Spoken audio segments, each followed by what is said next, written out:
Welcome. It is Verdict with Senator Ted Cruz. Ben Ferguson with you. It's really nice to have you with us as we've got a lot to discuss on today's show, including AI and the race with China. Well, we're discussing how big money tries to manipulate you and how it tries to manipulate your life. We start with the question of AI. We know there's quite a bit of foreign money that is devoted to propaganda, that is devoted to espionage of Americans, and is devoted to trying to convince us to go down lines that are harmful to America. You look at the anti-Semitic protests on college campuses. Those were funded, I believe, by Qatar, by Iran, and by China. Well, a bombshell new report came out that links how a Chinese Marxist nonprofit headed by a billionaire who hates America is spending millions and millions of dollars trying to convince Americans to hate AI, to be scared of AI, to stop developing AI. Obviously, if America slows down AI here, the winner of that is Communist China. We're going to break that down in detail right now.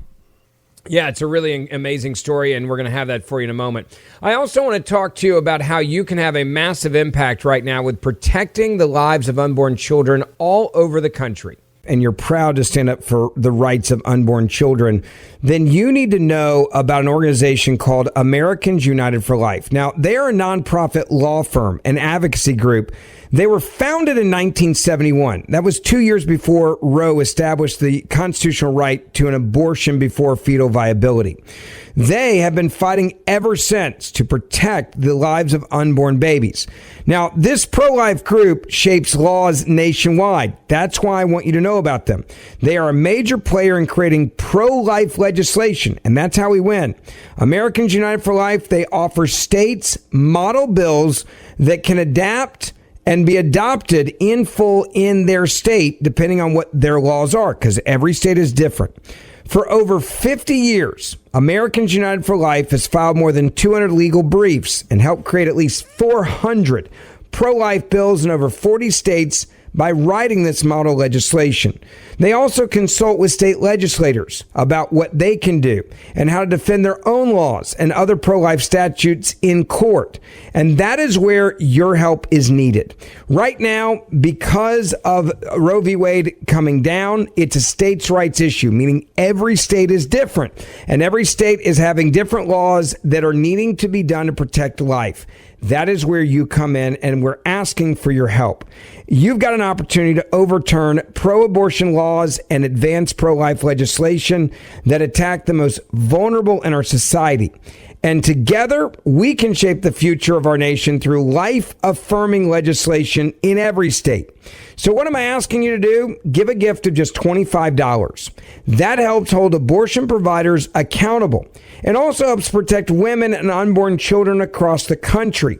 And now through a match, your $25 gift is doubled. So if you want to help save lives all over the nation, do it now. Donate at AUL.org/verdict. That's AUL.org/verdict. Sponsored by Americans United for Life.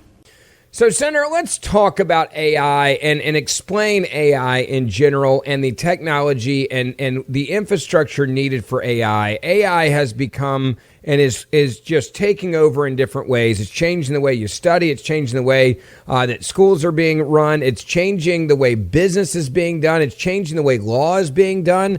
Almost everybody I know in every sector is now depending on AI significantly as a tool. And if you are a foreign government, this is a powerful tool to then get in the minds and the hearts of people, not just in the U.S., but around the world with propaganda. Because if you ask AI a question and then it comes back a little bit skewed anti-X, Y, or Z, whatever you want it to be against, you can then change people's minds through AI. That is part of the reason why this race with AI with China is so vitally important. Well, AI is changing how all of us live our lives. It is making human beings much, much more productive in their jobs. It is enabling you to carry out tasks in a fraction of the time they would have taken you previously. Now, there's a lot of understandable and quite reasonable fear about AI, about the massive change that AI will produce. People have concerns about their jobs. Will their jobs still be there? Will they still be needed, or are they going to be replaced by an AI? Right now, we've seen a lot of instances of AI making people more efficient and more productive. In some instances, companies are hiring more workers because with AI, the productivity is so great that they end up needing more people to handle that additional productivity. But it is still rapidly changing. It is rapidly evolving, and it is unknown. And fear of the unknown is a very natural, reasonable response. We are also facing, and we've talked about this on the pod before, in my judgment, the single most important economic question facing the United States today is who wins the race for AI. Does America win it, or does China win it? Somebody's going to win it. There is going to be an answer. In 5-10 years, we will know the answer to that. Right now, America is ahead. We are ahead probably about 6 months. I ask tech leaders all the time. The answer varies. It varies anywhere from 3 months ahead to as much as a year ahead. But I'd say that the most typical answer I get from a tech leader is that we're about 6 months ahead. But 6 months is by meaningful. The way, what does that mean when you say we're ahead? Explain. Is that logistics? Is that building sites? Is that towns that are allowing for the AI computers? What does that exactly mean? We are developing faster chips than the Chinese have. We also have export controls in place so they don't get our fastest chips. We're building data centers, and then we are also writing programs, the various AI programs that use those chips to reason. We're building compute, and then they're doing inference. They're doing reason and learning, and we're teaching these models. All of those processes are iterative. And we are ahead of them with faster chips, with data centers, with compute, and with inference, but it's not a huge lead. Yeah. Now, China is well aware that it matters enormously who wins. Whoever wins that race, the result is going to be trillions and trillions of dollars of investment and millions of jobs. And so we want those jobs in America. We don't want those jobs in China. We want to have them here. But even more importantly, the result of that, whatever country wins, their values will suffuse AI. If China wins, if the world adopts Chinese AI, it means that AI will embrace the Chinese values of surveillance, of espionage, of propaganda, of social control, social scores, using AI to try to control your life. We would much rather have free market values of America govern AI, things like free speech, individual choice. Now, look, tech companies will still be bad actors. Tech companies have been bad actors from almost the very beginning, but I'd much rather be taking on the excesses of tech companies rather than a communist government engaged in central control. And so I think when it comes to economic questions, there is none that matters more than who wins the race to AI. By the way, there was an interesting example of this from a tech executive that I talked to a couple months back, and with dumb luck, we were sitting in the green room together, getting ready for TV, and he was talking about AI, and I said, when you talk about this race, how would you describe it? He described it in a very interesting way. He said, there was a race decades ago between VHS and Beta. Exactly right. And he said there was not going to be two that coexisted. One was going to win and one was going to lose. All right, Ben, I want to interrupt you on this story. This is where I need to remind you, you're getting to be an old fart too. We have a lot of people who listen to our show who are teenagers or 20-somethings, and you know what? Yeah. They have no idea what a VHS or a Beta is. So for the sake of our younger listeners, could you tell them what a VHS and Beta is? And then please continue with your story. It was this thing that you used to get at Blockbuster, which also doesn't exist anymore, and it was how you watched a movie before you just ordered it on your TV and did it direct, right? Remember like those DVDs and Blu-ray? It was the generation before DVDs, and it was VHS, which was kind of a longer tape. There was a Beta, which was kind of short and stubby, and there was a fight over which one was going to control the marketplace. And so what he said was, and by the way, the reason one controls is it becomes the standard. It becomes just what everyone uses. You know, think of it like the shape of a plug.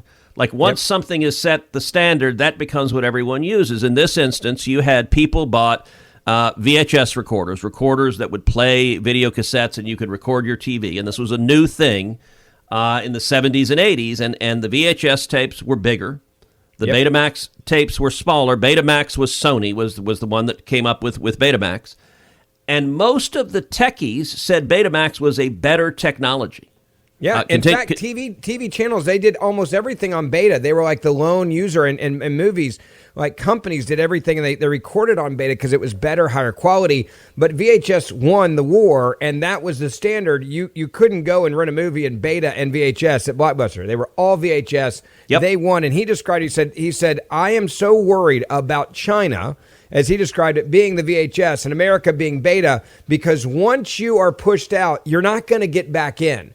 And so we better, as he described it, win now, because then, as you mentioned, it's not just winning, it's then the control you have after you win, which is the most powerful thing for China and propaganda. But by the way, we see this in a very real illustration in the difference between, let's say, Twitter or X and TikTok. TikTok, when it was owned and controlled by the Chinese government, its output was markedly different. TikTok was pushing propaganda. It was pushing anti-American propaganda. It was pushing communist propaganda. It was pushing anti-capitalist propaganda. It was pushing anti-Israel propaganda and pro-Palestinian propaganda. And you looked at the numbers. It was, I don't have the data right in front of me on this, but it was something like 100x more likely that you would get anti-Israel or anti-America propaganda on TikTok than you would on another social media platform. That's the same sort of thing, except with an AI, it's someone using it to write a paper, learn about a topic, and having China be able to control what we are learning and really what reality is, what we understand as reality, is profoundly dangerous. Yeah, it is. So when you look at this moving forward, what is it that Americans need to understand, and what do they need to be advocating for? There's also infrastructure here, which has become a really intense local issue as well, because with this technology, with this computing, there is a strain on the grid. It needs to be built differently in these areas. We need to be advocating for that and not be afraid of it as well. Well, look, one thing that folks ought to be aware, and one of the great things, listeners of Verdict, you guys are informed and engaged citizens. You take seriously learning issues. You don't listen to a show like Verdict unless you want to know what's really going on. Now, I am going to guess that our listeners, probably 60 to 70% of you, have very serious concerns about AI. Why am I guessing that? Because almost every single poll done in America shows that Americans, about 60 to 70%, have very serious concerns about AI. Those concerns are not irrational, or many of them are not. I have concerns about AI. That's perfectly rational. What you should be aware is that there is a concerted effort to convince you to have those concerns, and the Chinese communists are putting real money. Their objective is for that 60 to 70% to become 80 to 90%, and for the concerns to drive you to want to shut down AI. That's their objective. Let me talk about this report that just was released. This is from the Free Beacon. Notorious China-based American mogul is running shadowy influence campaign to undermine U.S. AI efforts. Give communist China an edge in technology arms race. A Shanghai-based American expatriate who works hand in glove with the Chinese Communist Party is using a network of American nonprofits to foment and amplify American opposition to artificial intelligence and the data centers that power it in a bid to propel China past the U.S. in the technological arms race. A report from the Bitcoin Policy Institute reveals that for the past 5 years, nonprofit organizations funded by the tech mogul Neville Roy Singham are churning out papers opposing export controls on advanced semiconductors to China, newsletters that quote CCP officials lambasting America's approach to the technological arms race, and articles characterizing U.S. data centers as fronts in the quote new Cold War on China. Several lawmakers cited a report when calling on the administration to investigate, including Senate Intelligence Committee Chairman Tom Cotton, who sent a letter to Acting Attorney General Todd Blanche asking for an investigation into, quote, foreign influence efforts targeting the build-out of American AI infrastructure. Quote, Neville Singham has ties to the Chinese Communist Party, so it's no surprise he's pushing anti-American policies through fake nonprofits, Cotton told the Free Beacon. The Department of Justice should launch a full investigation into this attempt to undermine America's prosperity. I very much agree DOJ should investigate this and fully do everything possible to stop this foreign influence operation. Yeah. A sprawling 2023 New York Times investigation identified Singham, who sold his technology consulting company ThoughtWorks in 2017 for $785 million as the source of, quote, a global web of Chinese propaganda. This Singham is spending hundreds of millions of dollars using technology, trying to influence you to oppose AI, to oppose data centers. By the way, we're seeing the far left. So both Bernie Sanders and AOC have introduced legislation that would ban new data centers in America. Yeah, that's where the far left is. And what was their logic behind that for people that maybe weren't watching this? Because it is really shocking. I understand where they're getting bought off from. It's China and Chinese influence. But what was the logic of why we should ban them in the whole country? All right, let's talk data centers for a minute, which is different people have different views on data centers. And the two main complaints that are raised about data centers are power usage and water usage. And I hear those a lot. On the power side, I have advised almost every single tech CEO, if you're building a data center, you need to operate from a rule of thumb that you are net negative power usage. What do I mean by that? If you're going to build a data center, build power production facilities so that you are generating more power than you are using. What that means is when a data center goes into a community, the effect on the people's electricity bills is not going to be that they go up, but instead, if the companies are doing this right, their electricity bills should go down because the data center will be adding more power to the grid rather than taking power from the grid. It's not 100% that the data centers are doing this, but many, if not most of them, are doing this now. They're following through on it. President Trump likewise signed an executive order, called for this in his State of the Union address. That addresses one of the biggest concerns. The other big concern that people raise is water. I actually just this week was at a political gathering, and a woman, a conservative, came up to me and she said, I'm really, really worried about all of the water usage from these data centers. This is hurting us. And I responded to her, and I tried to respond gently, but I said, look, I understand that concern, and I'm certainly concerned about water. Water matters in Texas. It's needed, obviously, for farmers and ag and cities and development, oil and gas. We need water. I said, you should know that virtually every data center that is being built today is using what's called closed loop cooling. And that means you have some water and you just recirculate the same water over and over and over again, which means the data center uses almost no water. I think in today's data center, I believe it is the case that they use more water in their toilets for their employees just using the bathroom than they actually use for their cooling system because it's all a closed loop system. It used to be. It's literally like my computer. I have a fast computer. They put in the water cooling system. I don't ever have to have water to it. It just keeps cycling through over and over again. And by the way, the first generation of data centers, this was right. The first generation, they used an open loop cooling system where they were putting fresh water into it over and over. So the early data centers were consuming a lot of water. That being said, part of the propaganda that China is pushing is going into a community and trying to convince them, if there's a data center, your power is going to go through the roof and you're not going to have the water you need. And that is based on deliberate false information. But the thing about Chinese communists, they lie. Yeah. By the way, do you know who Singham's wife is? Who is that? Singham's wife is the head of Code Pink, the left-wing protest organization. And that's all you need to know. The ones who wore the pink hats during the Me Too movement and went after anyone they didn't like politically.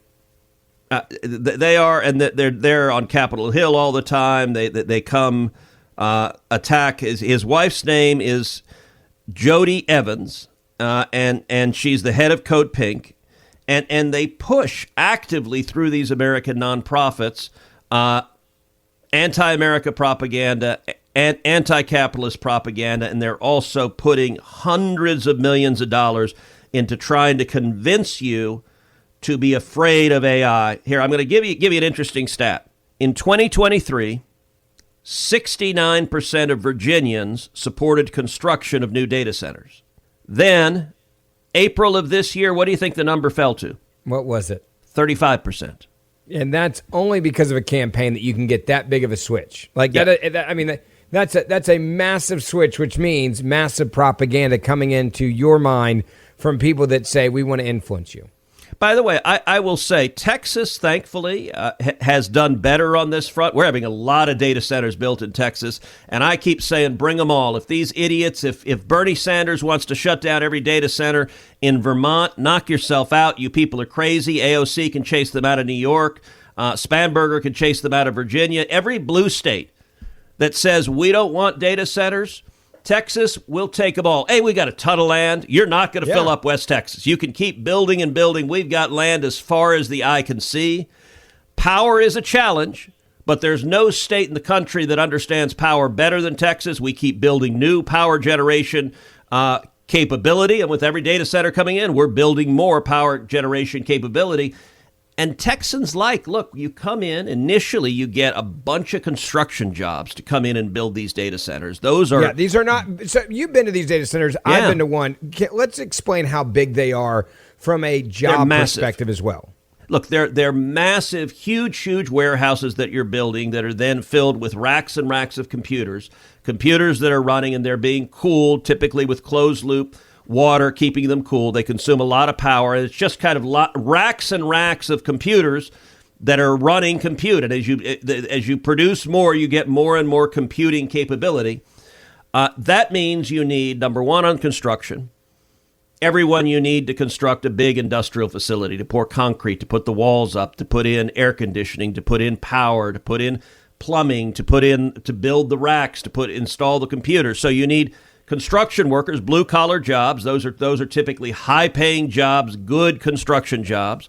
You then need more specialized electricians and computer techies to install the computers, to build the racks, to set them up, to connect all the cords, make the doohickey connect to the whatchamacallit, like those techie jobs. You can tell this is my expertise. Yeah. And then once it's built, the data centers have ongoing jobs. Not as many. There are more construction jobs than ongoing jobs in the data center, but there are still a significant number of ongoing jobs in the data center to maintain the computers, to keep the operation working. And you also have things. You have janitors. You have security guards. You have all sorts of jobs that you need just with any large endeavor. The point is, every data center you're building, you are bringing good, high-quality jobs to Texas, and so Texas is happy to have them. I just hope that the blue state politicians don't destroy their own states by becoming effectively vessels for communist propaganda. I want to move on to another big issue. We've got another activist DA that's been busted flat out lying, Senator, this time in Philadelphia. You can say thank you to the Democratic Party, to the George Soroses for allowing this to happen. And this is a story that needs to be on your radar screen as well. It is. And let's talk about who this is. You know, we talked about Singman and a left-wing billionaire spending money to do real damage to America. This is a story about another left-wing billionaire spending money to do enormous damage to America. In this case, George Soros. George Soros has spent billions of dollars. He is the single most effective political giver, I think, in American history. Now, effective is not a compliment. He is effective in being unbelievably harmful. There are, I believe, thousands of Americans who are dead because George Soros has spent the money so effectively. So he's spent propaganda in support of open borders. And you look at all of the people who have been raped and killed by illegal immigrant violent criminals, all the people that have been subject to terror attacks from illegal immigrant violent criminals. But Soros also is creative in his destruction. And he realized that our democratic society has vulnerabilities that he can target. So he doesn't just target a presidential race. That's an easy, big, sexy target. Yeah. He really pioneered targeting district attorney races. Now, district attorney races used to be sleepy little races. You'd have a Democrat and a Republican, but they both were prosecutors. They both were going to lock up criminals. If you were a murderer, you'd lock up the murderer, you'd prosecute them. There didn't used to be a massive difference between the two sides on DAs. You'd have a little bit different priorities from the one to the other, but everyone agreed violent criminals will lock them up and throw the book at them. That changed when Soros began flooding millions into DA races. Now, these races didn't used to have millions of dollars in them. So this money just appeared out of nowhere, and he elected what are called Soros DAs. Yeah. And Soros DAs are the prosecution side of the Abolish the Police campaign. Look, Soros funded the Abolish the Police campaign, too. If you want to destroy a society, I can think of few more effective ways to do it than eliminate law enforcement, because the result is anarchy and chaos. It's more murders, more rapes, more children being abused. That is... I don't like to ascribe ill intent to someone, but Ben, I will say quite seriously, I do not know any other motivation for George Soros that makes any sense to me other than that he wants to destroy America, because his actions seem perfectly clearly calculated to destroy America. Yeah, if you look at and it's very calculated. It's prison reform, it's bail reform, it's defund the police. You do that trifecta, which is saying, well, we're going to let people out of jail because we just believe jail is somehow fundamentally wrong. You then say you want to defund the police, so then you have no law enforcement. And then you have bail reform, which says we're going to not put you in jail while we hold you for trial because you don't have a lot of money. So then you're letting rapists and murderers literally back on the street as fast as we catch them. That you combine those three. This is a framework for total anarchy in society, which is clearly what Soros wants. Yeah, look, just ask yourself the simple, basic question. Is society better if there are more murderers on the street, more murderers in your community, more murderers living in your neighborhood? Any rational person would say, no, I don't want more murderers in my community. Soros says yes. And he spends millions of dollars to elect DAs who agree with him. And so one of those Soros DAs is a guy named Larry Krasner. He is the left-wing Soros DA in Philadelphia. And instead of going in with a mission of, I'm going to go lock up the bad guys, his mission is quite literally, I'm going to release as many bad guys as I can. Now you may be saying, come on, that can't be true. That's so extreme.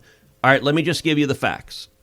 So just this week, a 5-2 Democrat court. So I'm going to read you what judges who are Democrats said about Larry Krasner. They found that he is so quick to falsely concede error in murder cases to try to free convicted murderers that it has tasked the Pennsylvania Attorney General with checking to make sure that the Soros DA is not lying. Now, let me give you a little context of this, because legally this is astonishing. I've never seen anything remotely like this. So a lawyer, particularly a government lawyer, has the ability to do what's called confess error. And confessing error is you go to the court and you say, we screwed up. We made a mistake. We made a legal mistake. We made a factual mistake. And we're confessing error. You should take it from us. We were just wrong. And courts generally give enormous weight to that, because almost nobody ever confesses error falsely. Like confessing error is against your interest. So right. If you're saying you screwed up your job, right? That's what you're saying. So confessing error doesn't happen often, and you usually believe it because it's against the interest of the litigant. I want to read from an appellate decision in one of these cases. Here, in this case reviewed under a King's Bench jurisdiction, the Philadelphia District Attorney's Office, on behalf of the Commonwealth, conceded that LeVar Brown, a convicted murderer sentenced to death for a separate murder, was entitled to a new trial based upon a facially untimely claim under the PCRA. Upon careful review, we conclude this concession was not reliable. More specifically, we find the District Attorney's Office conceded relief, although none was warranted based on the existing record, violated its duty of candor to the PCRA court, withheld material evidence from the court, opposed efforts by amici to gain access to this evidence, submitted a false stipulation of fact, misstated facts in its pleadings, failed to conduct a reasonable investigation, and opposed a required evidentiary hearing. Wow. The predictable result was an erroneous grant of a new trial. These circumstances, troubling as they are, would not warrant a remedy beyond reversal of the PCRA court's order in this particular case if they were confined to one case. Unfortunately, they aren't. Since 2018, the district attorney's office has conceded relief well over 100 times. By the way, if that's your record, that would mean that you're basically the worst attorney in the history of the world. It's worse than that, but let me get back to it. Let me finish reading it, and then has conceded relief well over 100 times, mostly in murder cases like this one. Incredible. There have been numerous instances of untrustworthy concessions, lack of candor, misrepresentations of fact, lack of adequate investigation, and avoidance of hearings. And the problems are poised to continue. There are apparently more than 1,000 cases yet to be reviewed by the District Attorney's Office Conviction Integrity Unit, and the District Attorney's Office vigorously defends its checkered concession program as a necessary corrective to past misdeeds by prior administrations. The District Attorney's Office active, ongoing, and problematic concessions program requires broader remedial action to promote just outcomes. Accordingly, in addition to reversing the PCRA court's grant of a new trial here, we also hold that in any PCRA case in which the District Attorney's Office concedes relief, the PCRA court shall grant the Office of the Attorney General notice and the right to intervene in the case before ruling on the concession. Regardless of the Attorney General's position on the concession, if it chooses to intervene, it may well agree relief is warranted. Its independent assessment and participation will enhance the reliability of the proceedings and the PCRA court's ultimate decision.